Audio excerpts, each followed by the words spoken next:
So the baby cow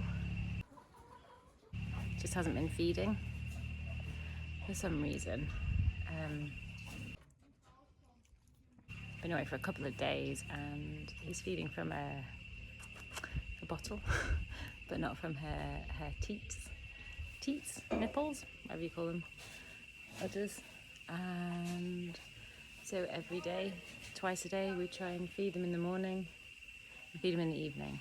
And had to literally like hold the nipple and put it in his mouth to get him to drink.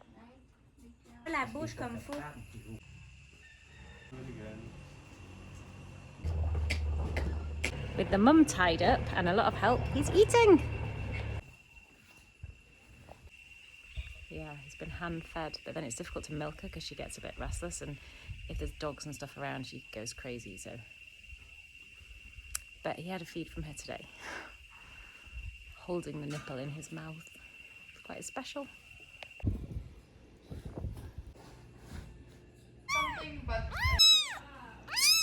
Now we have two.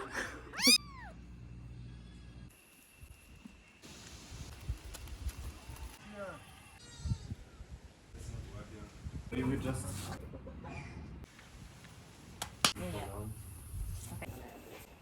Hours of work. Tie the cow's head, tie the cow's feet. Cute, and it's really hard. I'm not willing to get kicked in the head by a cow, just to tie her up.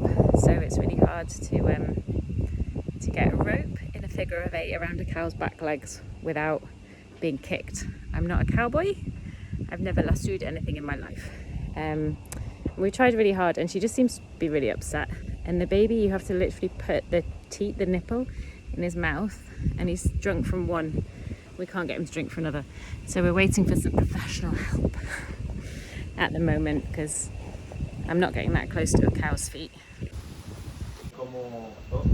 today the weather. The chickens have been freed today, which I'm very happy about. But we have to keep the doors closed, so I put some food down for them. Now I've let them out. I have to shut the doors so the goats don't get in. And there's an egg. One of the ladies stayed inside. She doesn't want to go out. But I'm going to go up to the trough and then I will see again. My favourite place to be, filling the water trough.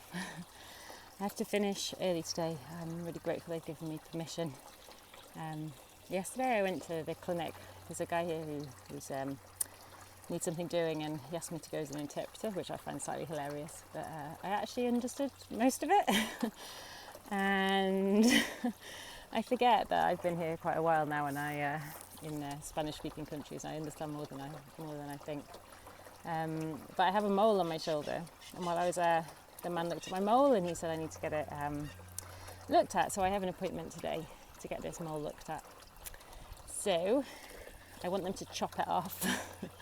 We'll see what they say. Anyway, so I'm trying to get all my stuff done because I'm really grateful they've given me the time. So I started a little bit early today, and yeah, I'm trying to get everything done. Just waiting for the water trough to fill, and then I'm back down to the piggies. I think the chickens are a little bit confused. There's only 10 of them, and it's a massive space that they've been in. But they're out now, and they're like, "What's going on?" But yeah, I gave them an opportunity to eat some food, and then let them out. I seem to have turned into an interpreter. But today I went to see a man about my mole, and he said it's okay. He's just irritating me because it's raised, but he looked at all of my moles. And now I'm at the bank being an interpreter again.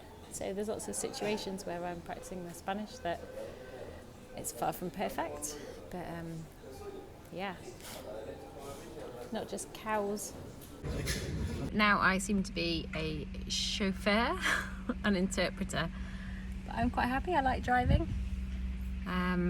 Yeah, and I'm very relieved that my mole is nothing to worry about.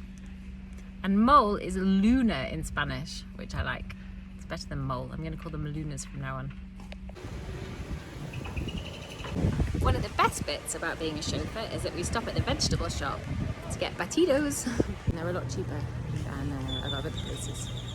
Yesterday I went with a friend, someone I've met through working here, who needed to go and speak to a doctor, and he asked me to go, partly because he doesn't speak Spanish, and I think partly because for a very long time I worked in the medical profession, so I have some knowledge. So yeah, I went with him yesterday to be his interpreter, and I have a mole on my shoulder that I mentioned the other day that's really been bugging me. And when I was there, I asked the doctor to look at it, and he was like, "Oh, that looks awful. You need to get someone to look." And they had an appointment today in the morning, so I didn't freak out. Like in the past, I think I would have really freaked out about it, but I just thought, okay, just have to deal with it, whatever it is. Maybe it's something, maybe it's nothing. You just have to deal with it. So I had an appointment this morning, and he said just because of where it is, I'm a moley person, called Luna in Spanish, like the moon but with an R on the end. I like to think of moles as little moons now. I'm covered in little moons. Because my mole is raised, it's just being aggravated by clothes and other things, so he looked at it with his little scope thing, and he said doing a biopsy was not a good idea because it would just aggravate it, so he left it.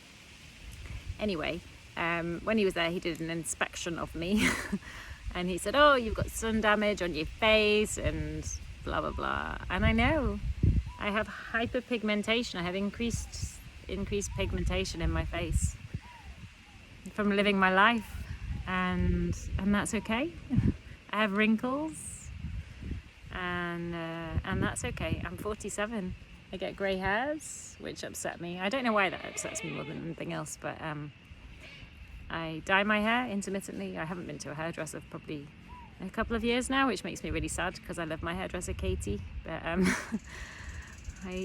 she's a friend for a long time now.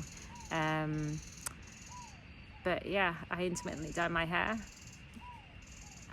But I stopped wearing makeup a long time ago, and for a while somebody was telling me, "Oh, if you take collagen you'll look younger," and blah blah blah.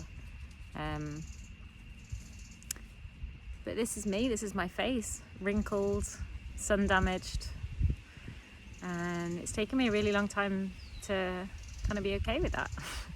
And most of the time here, to be honest, I don't see myself in a mirror, and I kind of forget. And I feel how I feel and I look how I look, and how I feel inside doesn't always match how I look on the outside. And I think a big thing for me at the moment is just being okay with being 47. Someone the other day asked me if I was 50 and then someone else asked me if I was 38, so I don't know.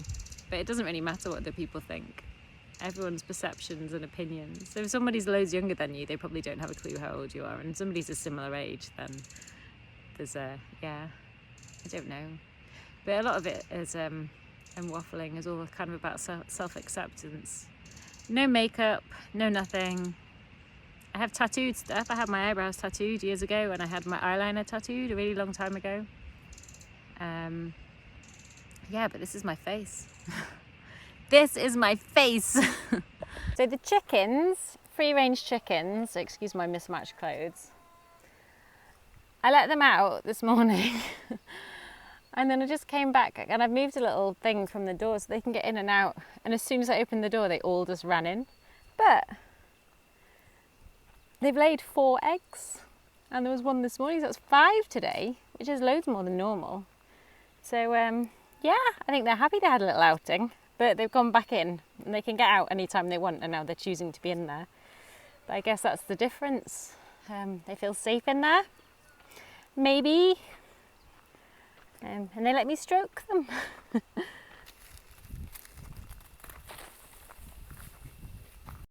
You have to hold him in a little ball or he won't eat. Look at his little feet.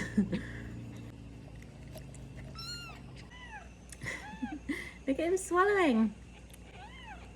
I say him, I don't know if they're boys or girls. They've let themselves out again. I'm so happy. Little free-range chicas. Bedtime! Bedtime, ladies! My chickens!